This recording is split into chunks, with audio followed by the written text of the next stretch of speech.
Hundreds of thousands of people have been rallying across Rio de Janeiro as demonstrations against a range of social and economic issues escalate. Protesters say they're angry at the government for spending billions of dollars to host the World Cup and Olympics while leaving other needs unmet. Demonstrators flooded Rio de Janeiro, Sao Paulo and Salvador after moves to lower transport fares and promises of better public services failed to bring the protesters under control. The mayor of Rio de Janeiro says the protesters have a right to demonstrate and will be respected. Well, Davi Portugal is there and he joins us now via webcam. Davi, just describe to us what is going on in your city at the moment. Good morning, Andrew. Here in Sao Paulo, there's a lot of things going on. It started last week, the protests. It was a bit different at the moment because people didn't know why they were protesting only about the 20 cents, but it's not only the fare for the public transportation. People are protesting now for about everything that's going wrong in the country. So that was pretty much the straw that broke the camel's back. And it's pretty much going viral all over the country. There's a lot of protests. Actually, fares have been going down now in 8 states in Brazil. So that's a good thing that we're actually learning how to protest for better benefits in our country. This essentially started as a protest over a rise in bus fares, but it's quickly gathered momentum, and it's more about general discontent now with the government, isn't it? Absolutely.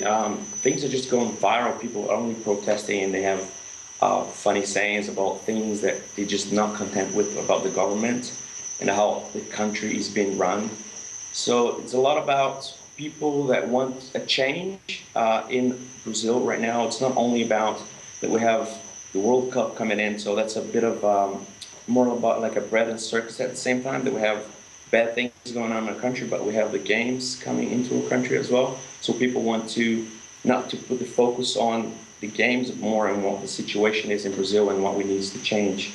But actually that's a different thing that we experienced in Brazil. Last time we had protests like this was like 20 years ago, and we had impeachment for the president, and that was great. And I hope that we keep learning this new thing that protests like the French do. Now, you mentioned obviously the World Cup, you've also got the Olympics coming up, so there is obviously great concern about the taxpayer money being spent on those two events, the construction of stadiums and the like, and also the issue of corruption. Absolutely. People know that there's corruption going on in Brazil. We know that the government is not very well run. It's not efficient as it could be. And we see all this money being spent, and the president goes in the air and say, oh, Brazil is great, come to Brazil. But in reality, we don't have money for education. We don't have money to run the hospitals. And have the basic things that we need, like public transportation. All those needs are not being met. And we're still telling the world that Brazil is great, come to see the World Cup. That's not really the reality that we experience here.